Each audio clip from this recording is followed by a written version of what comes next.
Rayanne Miller was missed, although her husband was only away for 3 days on a business trip.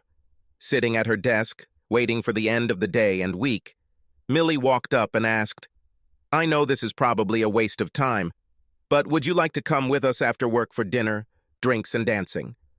It was an offer that Rayanne had turned down many times before. She always wanted to go, but her husband didn't approve. She and Joel used to go dancing often in the early years of their marriage. But over time, Joel began to worry that Rayanne, dancing closely with horny men after a few drinks, might engage in inappropriate behavior more than once. As the evenings went on and the effects of the drinking intensified, Rayanne became more and more flirtatious and less rebuffed. Plus, Joel especially didn't trust Todd, the womanizer who worked with Rayanne. Joel almost got into a physical fight with Todd at a company Christmas party when he kept stopping to dance with Rayanne every time slow music played. From Joel's point of view, Todd was trying his best to cling to Rayanne, despite her efforts to resist, which were becoming increasingly weak. Rayanne thought, "Joel is out of town. He wouldn't want me to go, but I'm his wife, not a slave. I don't need to ask his permission. I asked him before if it would bother him if I went out with my colleagues, and he told me his opinion. He never said I couldn't go. Anyway, he won't even know if I will go out this time. Not so much if I'm going to a party every weekend. Joel needs to trust me more. I know my drinking limit, and I know what Todd and men like him will try to achieve. I can handle his tactile advances. Plus, there will be a lot of people there to help keep an eye on me." She surprised Millie by saying, "You know, I'd really like to go tonight. Can I come with you and ask you to give me a ride back here to pick up my car?" Although Rayanne felt a little mischievous for accepting the invitation, her excitement overcame her sense of danger. Millie suggested, "Okay, come with me. If you're too drunk to drive home, I'll take you home and you can take a taxi back tomorrow to pick up your car. Don't worry about me getting drunk. I know my limit." She didn't realize that her usual limit was based on her previous history of drinking a couple of times a week. She hadn't drunk any hard alcohol at all in months, so the amount of booze it took to get her drunk had decreased. The group gathered from work at Barney's. There were 4 women and only 2 men. Todd was one of them. They ate first and then headed to a table near the dance floor. Rayanne was wary of Todd, but he paid little attention to her at first, since Josh, the other of the 2 men, was not a fan of dancing. Todd seemed to act like a gentleman, taking turns dancing with all the women without paying more attention to one than the other, except for Rayanne. He paid almost no attention to her. She was getting irritated because she loved to dance and Todd was a good dancer. Rayanne even began to feel a little jealous of the attention the other women were getting from Todd. This was part of his plan. Todd also acted like a good host and made sure everyone had fresh drinks and was not shy about drinking himself. He drank Bloody Marys, although no one else knew that most of them were non-alcoholic Bloody Marys. Rayanne had reached her self-imposed limit and was feeling a little perky when she asked Todd if he was even going to ask her to dance. He emphasized by saying, "Since you ask." Todd led Rayanne onto the dance floor. It was a fast song and they danced well together without touching each other. They stayed on the dance floor. After another fast song, a slow one started playing. Todd gently took her into his arms, being careful not to hold her too close. Rayanne wondered if Todd had finally learned that she was immune to his charm. She let her guard down. Gradually, they became closer. Even though Todd's body felt nice against hers, Rayanne still felt in control, so she wasn't worried. They returned to the table. Rayanne had 1 drink over her limit and danced with some other men. When the next slow dance began, Rayanne was looking for Todd. He walked up without saying a word, and they began to dance as close as at the end of the last slow dance. He led her to a spot on the dance floor farthest from where the group could see. This time, Rayanne felt his excitement. She felt herself getting aroused as well. Feeling protected by being among a large group of people, Rayanne allowed herself to enjoy temporary intimacy. When the dance ended, they looked at each other. Todd pulled her close and kissed her. Although she instinctively kissed back, she quickly recovered. "Damn, he almost got me after all." They returned to the table. Ray Ann stopped dancing and drank her drink more slowly. In any case, it was time to leave. When the other woman decided to use the restroom, Ray Ann stood up to go with them. Todd grabbed her hand and told her he needed to talk to her about a work-related problem. She had no idea that this would be the most important decision of her life. Ray Ann stayed. As the women returned to the table, Todd suggested to Ray Ann that they go to the ladies' room so they could leave when everyone was ready. Ray Ann splashed water on her face and blamed herself for not paying attention to Todd's temptations. It was time to go home. Tomorrow night, Joel will benefit from the excitement I'm feeling right now. She returned to the bar. Ray Ann was surprised that no one from the office was at the table. Looking around the dance floor, she didn't see anyone from the group there. She soon saw Todd bring 2 new drinks to the table. "Where is everyone, Todd?" "They said they were ready to leave, so I told them to go. But Millie was my traveling companion home. I told her I would take you home. I'm not drunk, so you'll be safe." "Well, then, let's go." Ray Ann was a little angry. Todd countered, "I just bought these drinks for us before everyone decided to leave. At these prices, I don't want to waste them. Please sit down. After 1 drink, I promise I'll take you home." Ray Ann was outraged, but sat down. She took a few sips. It was a strawberry daiquiri, her favorite. "Okay, I'm not driving and I can sleep tomorrow. What the hell?" Halfway through the drink, Ray Ann realized she was in trouble. She mumbled, "What's in this drink?" She tried to stand up, but was unsteady. Todd wrapped his arm around her to steady himself. When he got out, Todd assured her that he would take her home safely. On the ride home, Ray Ann began to feel very horny. She knew that she needed to be with her husband, but he was not there. But there was another handsome man. "I like the way we danced today, Todd. You were nice." She placed her hand on his thigh, and he did the same with hers. Soon, Ray Ann was stroking his thigh and brushed against his bulge. She laughed. "Did I cause it?" "Do you see other beautiful, sexy women here?" Todd asked. "How many naked men have you ever seen?" Ray Ann pretended to be shocked by the question, but replied, "Not much." "Want to see me?" "That would be very flirty." She laughed. "It will just be something to see. You might be surprised at the difference between what I have and what other men you've seen." When she didn't object, he said, "Here, I'll help you." Todd unbuckled his belt and lowered his pants and underwear. Ray Ann knew she should have objected, but she couldn't bring herself to. Instead, she just watched and said, "This is really good. I've never seen anything like this." "It's okay if you touch it, I will." "I really shouldn't." Todd took her right hand and placed it on himself. They soon reached Ray Ann's house. As Todd parked the car in the driveway, he turned to Ray Ann and began kissing her passionately. She responded to the kiss no less passionately. Soon he began to caress her. Ray Ann shuddered at his touch.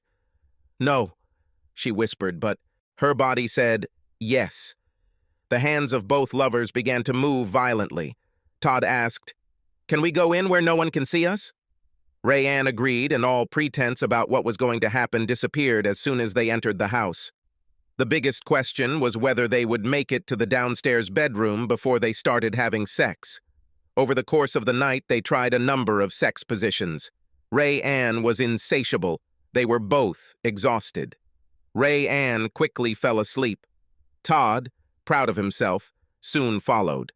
When Ray Ann woke up, she saw that she was home, but not in the master bedroom. Her headache was painful, and different parts of her body ached. When she brought this into view, Ray Ann began to cry. "Oh my God, what happened to me?" Then she saw Todd lying next to her. He woke up from her screams. "What are you doing here? Leave! Leave!" "Ray Ann, calm down, it's just me, Todd. So we had a little too much and ended up in bed." "Not a big deal. God, you were so horny last night." "What? How did I end up in bed? Who stripped me? What did you do to me?" Having discovered her nakedness, she covered herself with a blanket. "Hey, I didn't do anything to you that you didn't want. In fact, most of the time you begged me. So don't pretend that I took you by force. I have a video that shows how you really wanted it. I will show this to your husband if you dare to accuse me of anything." He was bluffing about the video, but Rayanne didn't know that. "Oh my God! Leave! Just go away!" "Okay, but remember what I said. After you've thought about it for a while and want to try again, just let me know." Todd was confident that his plan had worked perfectly. There was no way she would risk her marriage by blaming him. Rayanne was beside herself. She thought she was going crazy. As soon as she remembered that Joel wouldn't be coming home for a while, she called her sister. "Angela, something terrible happened. I need your help. Come here now." Angela said she was on her way. Angela arrived and hugged her sobbing sister. Between her hysterical sobs, Angela heard as much of the story as she could make out. Rayanne raised the issue of sex and blackmail videos. Angela insisted on reporting the rape and sending her rapist to prison. Angela had been in a similar situation before and did not report to the police. She regretted this ever since and considered it the reason for her inability to establish a loving relationship with a man. Rayanne, as always, deferred to her older sister. As she prepared her sister to go to the ER, Angela called Joel. He answered in a sleepy voice. "What? Who is this, and why are you calling so early in the morning?" "Joel, this is Angela. You need to get home as soon as possible. I'm taking Rayanne to the hospital now." "What? How did this happen? Tell me." "Can't say much right now. I need to take her to the emergency room. All I know is that it involves going out to see some coworkers from the office at a place called Barney's and some guy named Todd." Joel screamed in his head. "Damn Todd! Damn! I warned her! Damn it!" Joel began to get ready to leave as soon as possible. This did not make sense since he could not leave earlier than the already scheduled flight. If he had rented a car, he would have arrived home 2 hours later than his flight. He had a lot of time to be angry, and he really is angry. I told her. She just needed to get out. She knew what Todd wanted, and he got it, damn it. I wonder how hard it was to get into her panties. Probably just a couple of cocktails and knowing I was gone. Hell, for all I know, they could have been doing this for a long time. After all, I wasn't gone for long. Why couldn't she wait 3 days for me to come back? Maybe she got what she deserved. Damn, my marriage is completely ruined now, and we were going to start a family.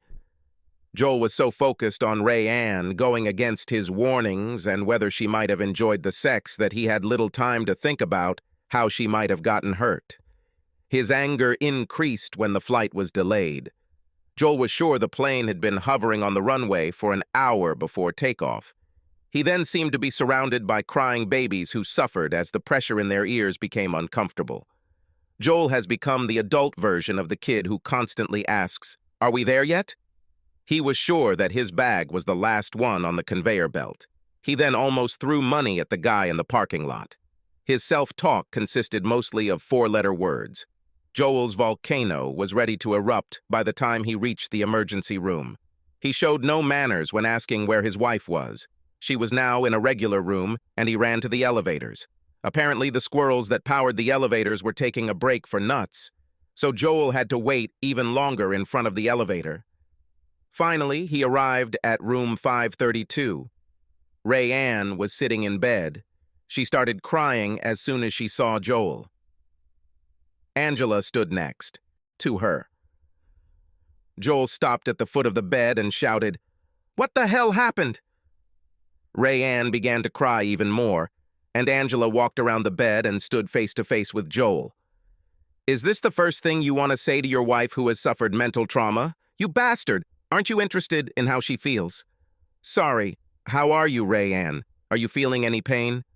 "Oh, Joel, that was terrible. Please come here and hold me. I missed you so much." Joel hesitated. Angela was ready to push him when he finally came over. He stood next to her bed as she wrapped her arms around him. Joel acted like he didn't know what to do with his hands. Angela noticed his concern. "What the hell is wrong with you? Your wife is suffering and you act like she has leprosy." Joel began to tear up. "I just can't stop thinking about the fact that the last person who held her, who kissed her, who made love to her, was that bastard Todd. I warned her. I warned her. And yet she knew what to expect and went anyway. Looking down at his wife, he asked, "So, are you glad you went out with company now?" Ray Ann let Joel go. "Happy? You think I'm happy with getting fucked? I'm sorry I was so selfish that I thought it would be okay to have a little fun. I thought nothing would happen with so many people around. Joel, like me, could I have known that he would put something on me? I still don't remember what happened after we left the bar. I was in complete shock when I woke up this morning with, 'Don't you understand? It's not my fault.' It's not your fault? If you hadn't gone as I told you, would this have happened? All I know is that it's not your husband's fault." Ray Ann didn't answer. Joel continued, "What are you going to do?" Angela intervened. "It's already been reported to the police. DNA tests will be done to prove it was Todd. Hopefully they'll push him to the wall." "Trial? Great. His lawyer will portray you as an approachable woman, and we will be humiliated even if he is convicted." Angela was furious. She walked up to Joel and punched him in the face. "Creature! Your wife was in shock, and all you care about is your humiliation. How dare you hint that she— Oh, go away, you idiot! Go away!" Ray Ann said, "No, I want my Joel." Angela responded, "That's not your Joel. Your Joel would be here and on your side. This creep just wants to show off. Say, 'I told you so,' like a kid in elementary school, and complain about how his macho reputation has suffered. He makes me glad I never got married." Joel left. As angry as he was at Ray Ann for ignoring his warnings and going out with her coworkers, he was shocked to learn that she was on to something. It began to eat away at his assumption that everything was her fault.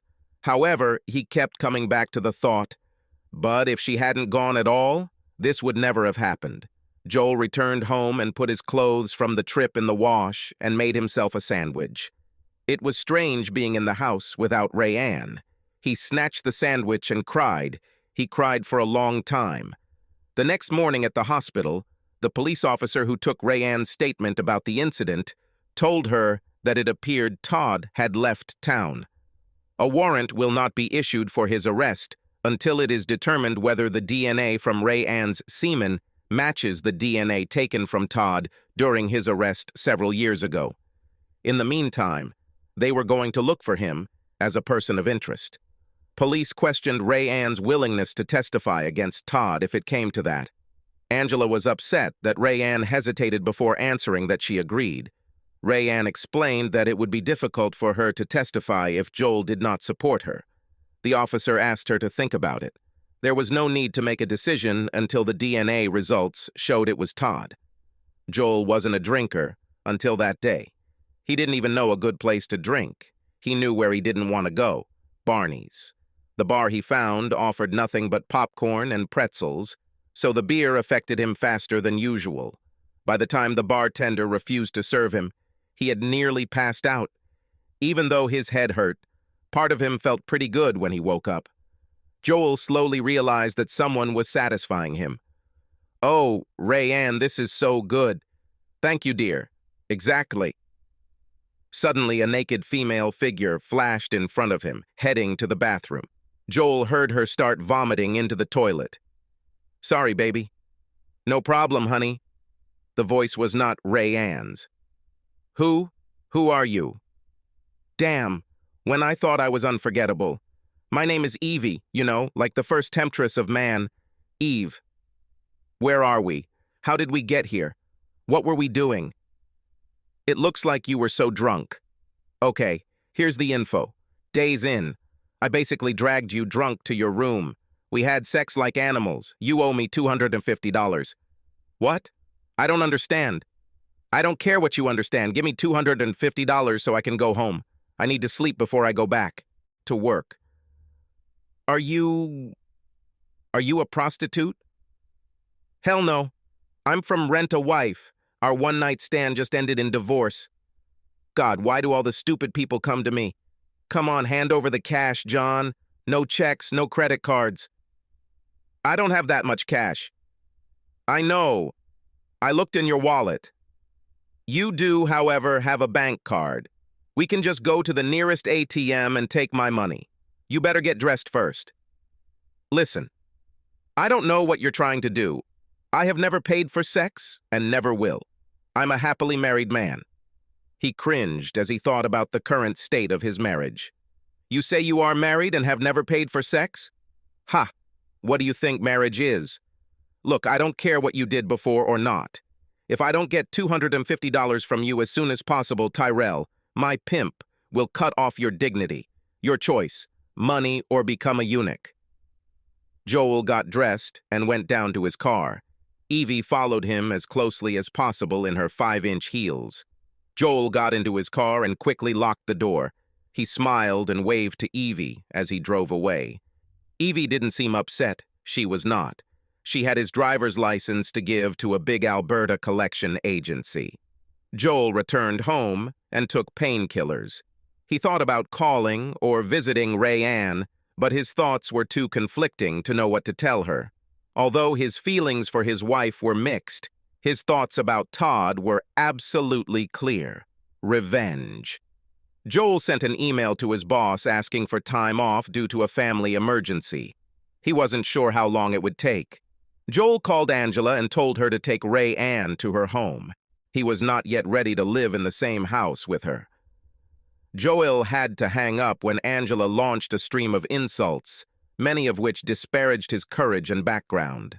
As Joel contemplated various scenarios, including Todd's murder, Todd being seriously injured, running away, divorce, a messy trial, mental health care for both him and Rayanne, he had an idea. He called his lawyer and was referred to, a divorce lawyer known for preserving his client's assets. After consultation with a lawyer, the documents were drawn up and were withheld for now. Rayanne's planner had addresses and phone numbers at the end. There was a section for her colleagues, including everyone's mobile number. Todd's number was on the list. The prefix was a commonly used local Verizon number. Joel called his cousin who worked for Verizon. He asked if she could tell if someone was a Verizon customer. She said she could. He then asked if she could locate the phone if it was a Verizon phone. The cousin quickly realized where this was going and informed Joel that she had no right to do such things. Joel told her that Todd had screwed his wife, whom she had met at family gatherings. The cousin began to cry. She soon confirmed that Todd was a Verizon customer but had just canceled his old service. Joel was upset. The cousin continued, "How about I connect your phone to his current phone so you can find his location?" Joel responded, "If you do this, I promise not to come between you and Grandma's chocolate pie at Thanksgiving." Bastard. "Love you too, bitch." They both laughed. About 20 minutes later, Joel received the location of Todd's new phone. It was several hours away. He returned home and picked up his aluminum softball bat. Before he left, he made 2 calls. He told his lawyer to send the documents. Then he called Rayanne. Angela almost refused to let him talk to her. "Joel, can I come home, honey? Please, I need you. I'm sorry I didn't listen to you. Please forgive me." "Rayanne, you can come home, but I may be gone for a while, maybe even longer. Look, there is something very important that you have to do. You have to promise me to do it. I'll do whatever you say. What do you want me to do? Some documents will arrive for you soon." It hurt him to say this. "These are divorce papers." No, not a scam. Please, not this. Please trust me. These are not ordinary divorce papers. What you must do is sign them quickly and return them to my lawyer as soon as possible. No, please don't ask me for that. Anything but that. You have to trust me on this. It's what's best for both of us. You have to do it if you want anything good to come out of our lives. I don't understand. In time, you will understand. It is important that you trust me and do what I ask. Okay. I know you love me no matter what. I'll sign the papers. Rayanne, never doubt that I do this out of love. It's so good to hear that. When will I see you again? Soon, but not right away. Are you leaving somewhere? It's better that you don't know that. You're not going to do anything stupid, are you? I hope not, but that remains to be seen. I've said too much. I have to go. He hung up. Angela inquired about the content of the conversation. When Rayanne told her about the call, Angela was furious again. "Rayanne, don't you dare sign anything. Here, this is the name and number of a good divorce lawyer. Call him as soon as you get the papers. I don't know what kind of crap he's trying to pull, but I won't let my sister get scammed." Around this time, the home phone rang. Ray Ann ran up to him and replied, "Joel, is that you again?" A male voice answered, "That's not Joel. I don't know where the hell Joel is, and I don't care. I'm interested in Joel or someone else bringing me $300 tomorrow." "What?" "I'm his wife. Who are you, and why does he owe you $300? "I'm a pimp who finds women for men willing to pay for their company. Joel's bill was $250, but I added a late fee. He had sex with my girlfriend Evie, but didn't pay. I got his address from his driver's license, and trust me, he doesn't want Big Albert coming to his house for a visit. He can bring the money to the bar where he picked up Evie. Tell him the longer he waits, the higher the bill will be." He hung up. Angela asked, "Who was it?" "It was a man who said he was a pimp and wanted money from Joel for sex with one of his women." "Do you think it was a prank?" "I don't think so. It sounded real to me." "What are you going to do?" "Give me the goddamn number of a divorce lawyer." Joel arrived at the location indicated by Todd's phone. He saw a car in the parking lot with a garage parking sticker that matched his wife's. He knew Todd was here. Quickly thinking about what to do next, Joel decided that the best thing to do would be to beat Todd to a pulp and call the police, who he hoped would arrest Todd for what he had done to his wife. He took his baseball bat and hid it behind his back. He walked up and rang the doorbell. "Who's there?" asked a voice from behind the door. "Publishers Clearinghouse." The voice answered excitedly. Joel thought that he would have to knock down the door, since no one could be stupid enough to open it. Right before Joel was about to kick down the door, he found out that Todd was stupid enough to open it. Joel came in and started throwing some serious punches at Todd. Joel paused. "Todd, if you ever want to sleep with a married woman again, you better tell me the truth about what you did to my wife."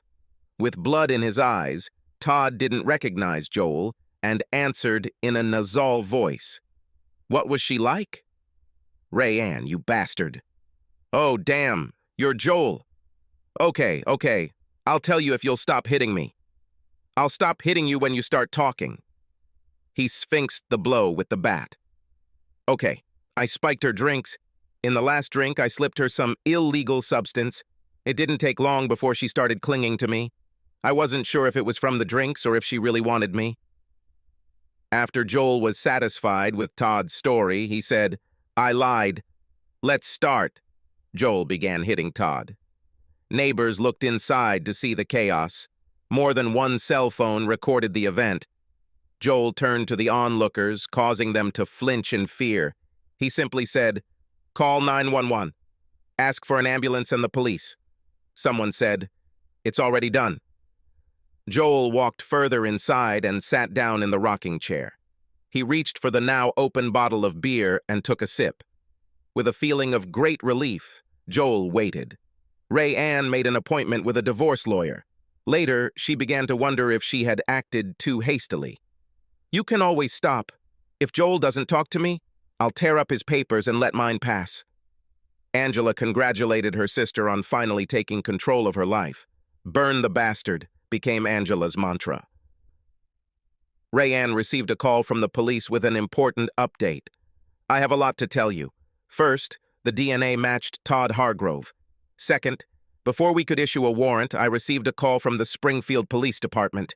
They said they had a madman who beat a guy named Todd. The madman claimed that Todd was wanted by us.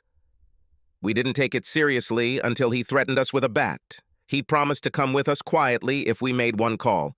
That's why I'm calling you." I told him we were issuing a warrant for Todd's arrest. Third, the crazy man the officer was talking about is Joel. He was arrested for serious assault, unlawful confinement, and making terroristic threats. Joel will be in the Springfield jail for now. Todd will be in the hospital for quite a long time. Ray Ann was stunned. Joel followed Todd. But did that mean he believed my story about what happened? Undoubtedly, yes. She agreed with Angela to go visit Joel. Before they left, she was served with divorce papers. Angela wanted to throw them away, but Ray Ann wouldn't let her until she had read them herself. They weren't what she expected. She was afraid of what they might mean. Angela looked at them and suddenly realized what Joel might be planning. Ray Ann insisted on signing them and sending them to Joel's lawyer. Joel remained calm in prison. He still felt good about what he had done. Joel was a little shocked to learn that he had earned the respect of the other prisoners. Todd was still in the hospital, but more than one inmate promised Joel that they would support his plan to kill Todd when he was sent to prison. Joel thanked them. Joel whiled away the time as best he could. He sent a letter to his employer apologizing for leaving without notice. Joel asked to send Ray Ann the salary that was due to him. He didn't ask for a job back or a good recommendation. Joel had no idea how long he would be sentenced. He didn't care. Ray Ann's letter was too complicated. He wanted to support her, but it was hard for him not to say, "I told you so," literally or almost literally. He was informed of the DNA match and the charges against Todd. Joel laughed when he realized what a mess he would have been in if the DNA hadn't matched and Todd hadn't been charged. His assumption was damn bold. It's too late to worry about it now. Joel never sent the letter to Ray Ann. The day came when Ray Ann and Angela visited Joel in prison. "Hey, Ray Ann. Hey, bitch from hell." Ray Ann started talking. "Joel, please. How are you? I signed the papers. I was afraid you were going to kill yourself. Angela predicted you were going to kill Todd." "Sorry to disappoint you, Angela, but guessing that I would kill Todd was a good guess. I just couldn't bring myself to do it." After a brief pause in the conversation, Joel continued, "Damn, Ray Ann, you look great. Have you lost weight?" "Yes, but that's not what I came here for. What can we do to help you get out of here?" "A file in the cake might help." "Damn, I'm serious. I need you. I want you." Angela interrupted. "Even though you're a cheater, thank God the divorce has started." "Me? A cheater?" Finally, Ray Ann explained. "I got a call from a man who claimed that you owed him $300 for sex with a girl named Evie. He threatened to come to our house." She waited for Joel to deny the accusation. "You should probably pay up. I don't know what really happened because I was very drunk. You see, my wife went into town when I told her not to. And then she ended up in bed with the one I warned, that he was trying to get into her panties. Looks like she really wanted to have fun.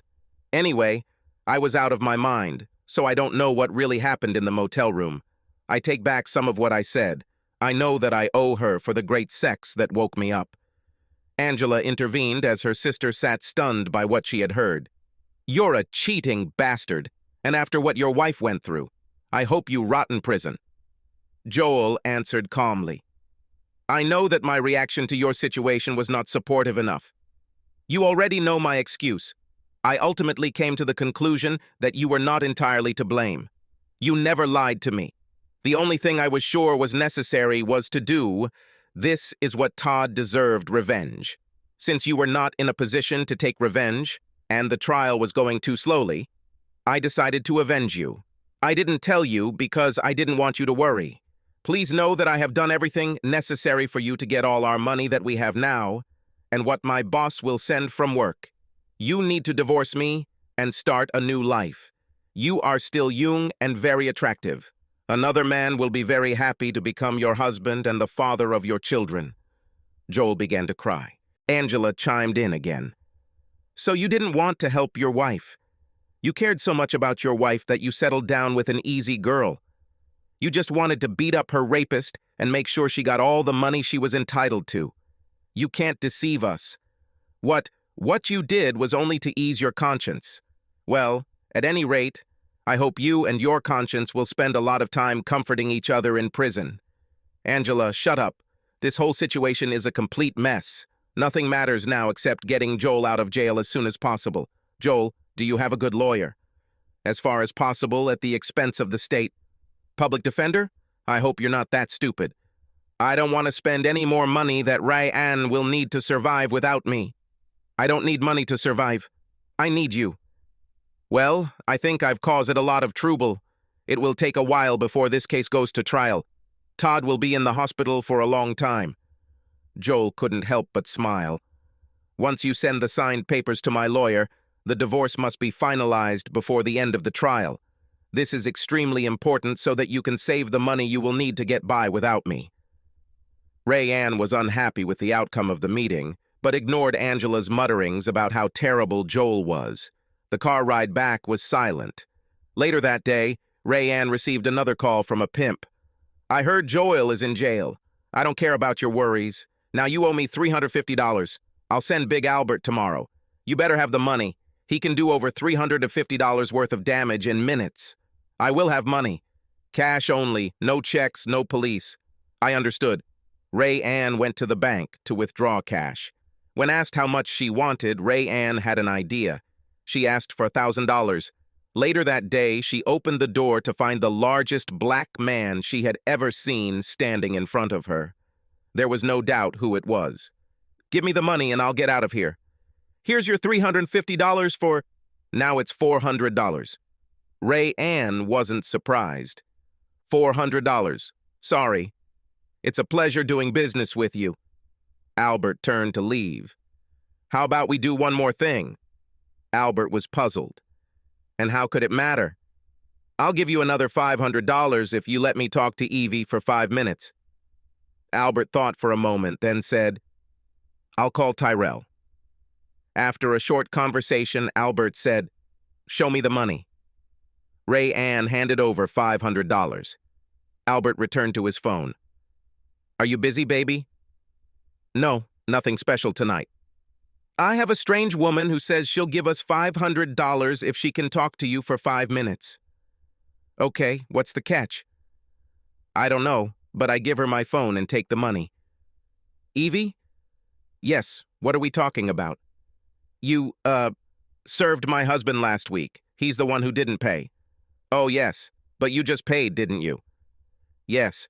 What I wanted to know is what exactly were you and my husband doing that night?" Evie hesitated. "It probably wouldn't hurt to tell you. Your husband got very drunk. I sometimes rob drunks when the opportunity arises. I was having trouble keeping him under control, so I took him to a motel room I keep in reserve for clients. We barely made it into the room before he fell on the bed. How lucky, I thought. Anyway, I took out his wallet. Only $23 and not a single credit card. Who doesn't have a credit card today? He had a debit card. I decided to wait until he woke up, convince him that we had sex, and then go to the ATM and get cash. In the meantime, I could get some sleep at night. I stripped him naked to convince him that we had sex, and so that he wouldn't be able to escape immediately after he woke up. The next morning, I started to get nervous, waiting for him to wake up. Well, I gave him the pleasure of waking up. He didn't remember anything before, so I told him we had sex and he owed me money. We were walking to the ATM when he ran away from me. I was ready. I had his driver's license. He can pick them up for $50, by the way. Well, you know the rest. The next time Ray Ann came to visit Joel in prison, she told him that she knew he didn't really want the divorce, but was doing it to make sure she got all the money. She said they could get married again as soon as he got out. Joel's reaction was completely different from their last visit. "Ray Ann, I can't believe you still don't understand. Evie was just the latest woman I slept with. Do you think I was really that upset about you sleeping with Todd? I didn't care. Because I myself have been having sex on the side for many years. The fact that he drugged you made me angry. You should have the right to choose the men you sleep with, but it should be a conscious choice, not a choice under the influence. Perhaps I got a little carried away. Oh, well, I'm ready to move on even if you're not. With the divorce, I'll be able to find a new woman to marry after I get out. Not sure what type of woman would want me, but I doubt I'll be able to find anyone as stupid as you are. You need to find a new man. If you wait for me, you'll become an old, worn-out bitch like your sister." Joel stood up to go back to his cell. Ray Ann was left in tears. As soon as Joel returned to his cell, his tears began to flow. One of Joel's predictions came true. Their divorce was finalized before the trials were over. Todd's trial was the first. Despite the evidence, he declared his innocence. His main goal seemed to be to humiliate Ray Ann. She testified first.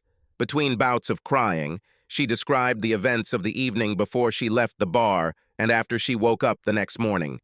Todd's lawyer questioned her harshly. "Mrs. Miller, on the night in question, was this the first time you went out to a bar with your colleagues?" "Yes." "Was the reason you didn't go earlier was because your husband was on a business trip and you hoped he wouldn't find out?" "Well, yes. You see, Your Honor, I will ask the witness to answer only what I ask." "Mrs. Miller, please limit yourself to answering the questions asked. Your lawyer will give you the opportunity to say whatever you want." "I'm sorry, Your Honor. Yes, my husband threatened Todd because Todd kept trying to press himself against me and put his hands on my butt while we were dancing. I did everything I could to prevent Todd from getting his hands on me."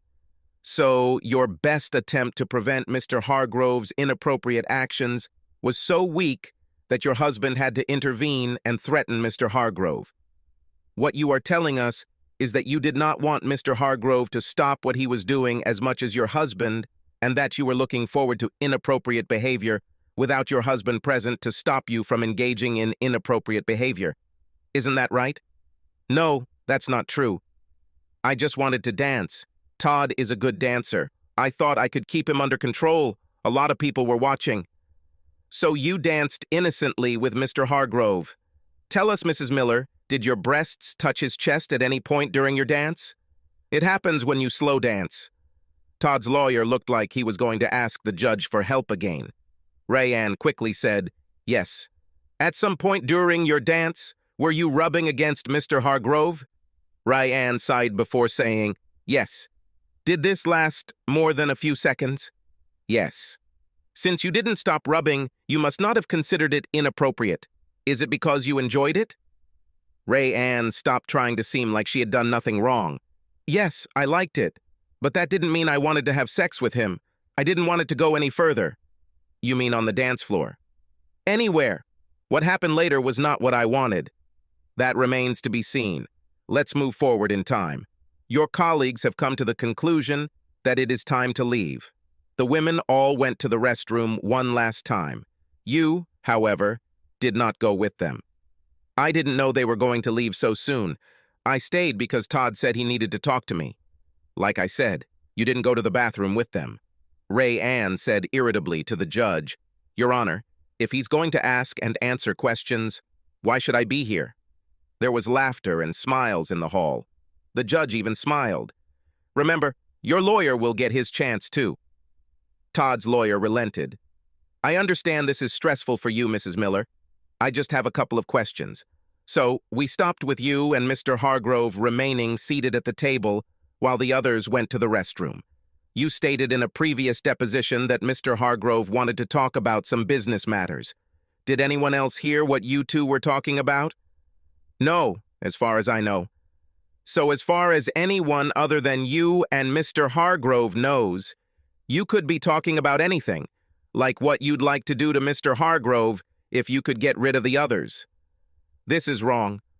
"So you say, but let's see what your actions say. The others left, you went to the toilet, came back and had another drink with the man you say you were wary of. Pretty soon you were feeling depressed and horny. Laboratory results indicate that you took some sexual stimulants. You later had sex with Mr. Hargrove at your home. What we don't know, how did the substances get into your system? But what we do know is that you voluntarily drank alcohol and you stayed with Mr. Hargrove when the others left.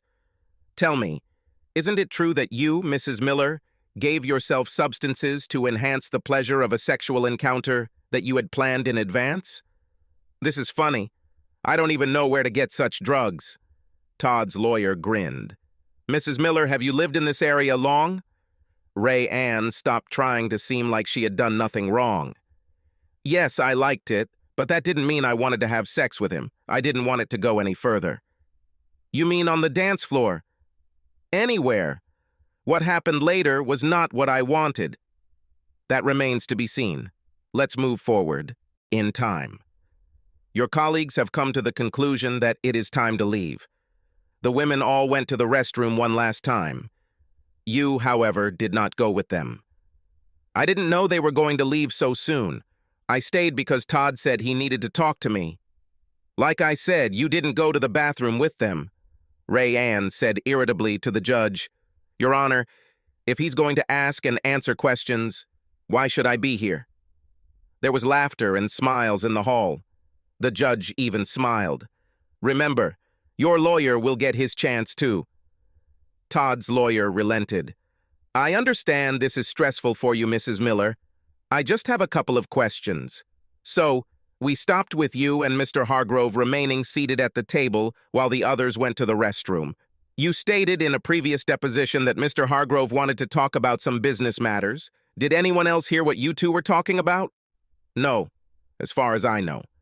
"So as far as anyone other than you and Mr. Hargrove knows, you could be talking about anything, like what you'd like to do to Mr. Hargrove if you could get rid of the others." "This is wrong." "So you say, but let's see what your actions say. The others left, you went to the toilet, came back and had another drink with the man you say you were wary of. Pretty soon you were feeling depressed and horny. Laboratory results indicate that you took some sexual stimulants. You later had sex with Mr. Hargrove at your home. What we don't know. How did the substances get into your system? But what we do know is that you voluntarily drank alcohol and you stayed with Mr. Hargrove when the others left. Tell me, isn't it true that you, Mrs. Miller, gave yourself substances to enhance the pleasure of a sexual encounter that you had planned in advance?" "This is funny. I don't even know where to get such drugs." Todd's lawyer grinned.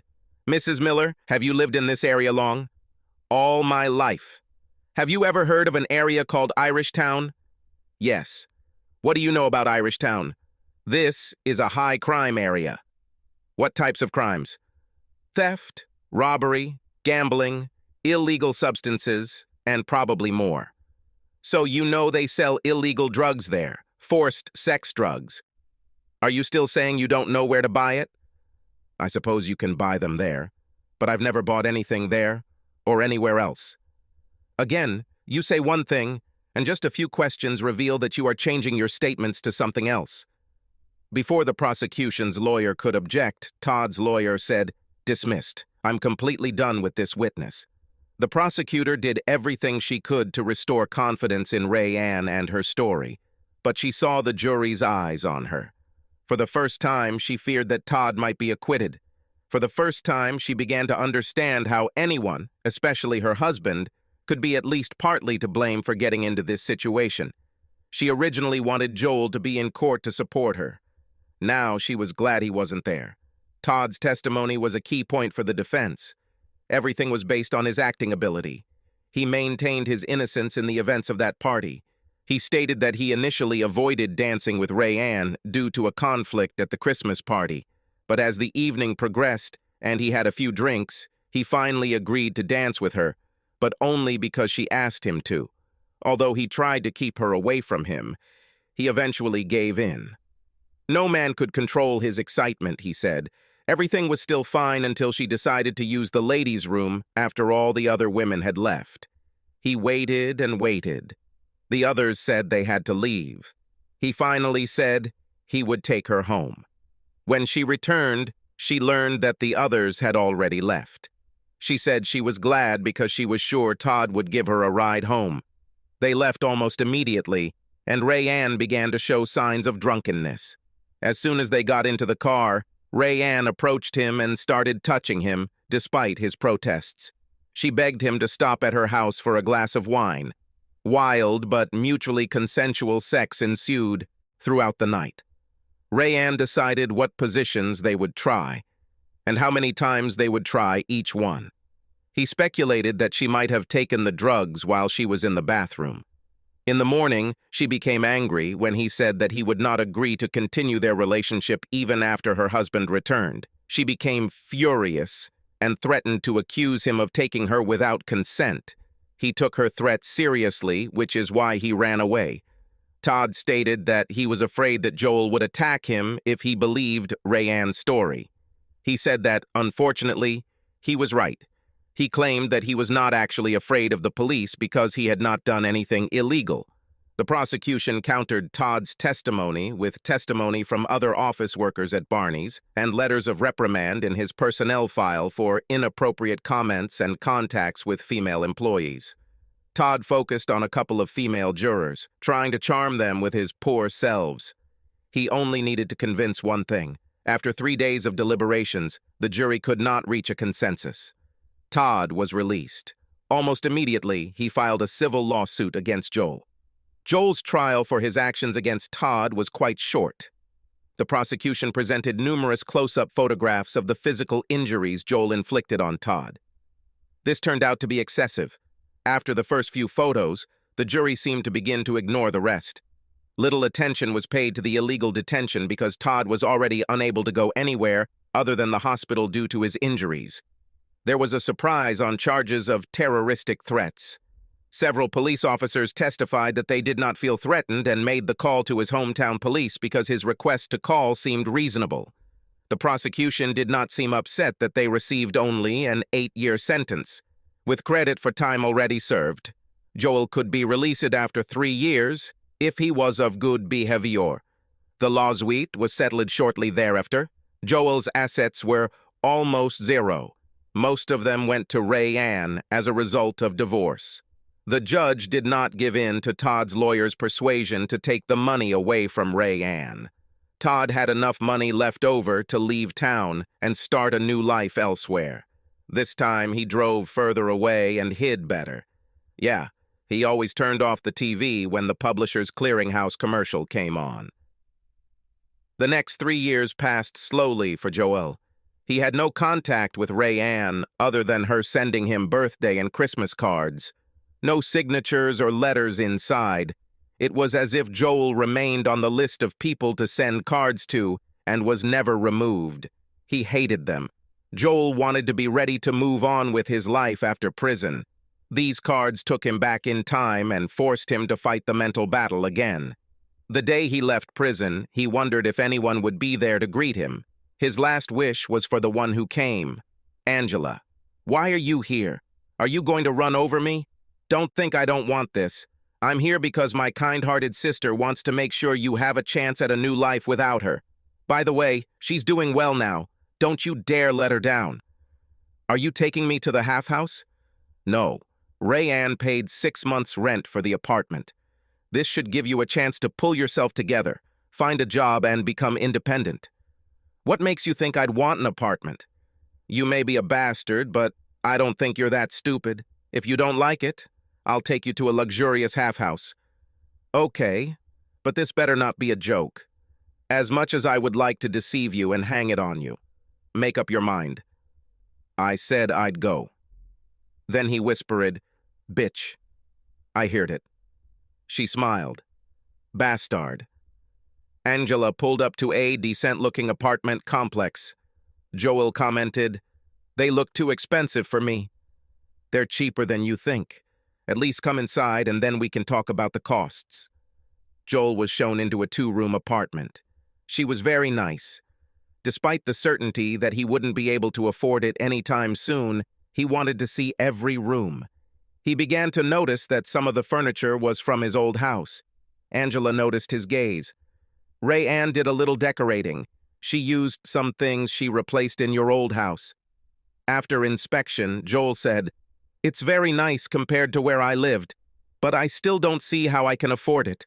I'll have to earn almost as much as I did before to pay the rent. There's no chance I can get such a good job now, being a convicted felon." "Why not?" Angela broke out into a big smile. "Your old boss is waiting for you at work. The salary is a little less than what you had before. You better not mess with me. I swear on your grave. I'm not dead yet, bitch. Give me time. Give me time. Isn't there a cheaper 1-room apartment? I forgot to say one of these bedrooms is for your flatmate." "Roommate?" "Yes, we decided that you would need help paying for this place, so..." Ray Ann entered the apartment. "Look here, neighbor, let's get some things straight. We're not married anymore. That means it's all in half. Utilities and responsibilities. This is your bedroom, and this is mine. Under no circumstances do you enter my bedroom if we both don't want this. And there will be no other women in your bedroom if it's not me. Is everything clear?" Joel was set up. It was a nice setup, but a setup. Didn't I make it clear enough earlier than that? Ray Ann walked up to him and hugged him. You made it clear that you wanted me to have a good life no matter what. I knew you did it to help me because you thought you'd be gone too long to matter. I let you think that I'm doing what you asked so you don't worry. You really think we'll get married again, don't you? No, we're actually divorced. Ray Ann sighed. Joel, a lot of water has passed under the bridge. A lot of dirty water. There's still a lot of talking and forgiveness between us, both ways. That's why we'll start with separate bedrooms. So this is an offer, if you prefer, a half house. After a few minutes of thinking, Joel's face suddenly became sad. Joel, what's wrong? I'm afraid there's something you don't know that could change everything. Ray Ann's face became sullen. What is it, Joel? Well, I was in prison for almost 4 years. I know you understand that there are no women in prison, and that men still want to have sex. Oh no, have you had sex with men? No, but given the circumstances, it seems that I prefer men now. Ray Ann and Angela both sank down onto the couch. Both were silent. We've been through so much to make this happen. Tears rolled down their faces. I have another revelation. In fact, I lied about liking men. Gotcha. Both women physically attacked him while he laughed harder than he had ever laughed before. They soon joined in the laughter. Angela said, "You bastard, you just added another thing to the list of things my sister needs to forgive you for." Ray Ann added, "Keep that in mind when you decide how soon you want to be intimate again. Now I'm ready to offer you in bed what Evie told me you liked. Is your sister going to join us?" A pillow from the sofa flew straight at his head.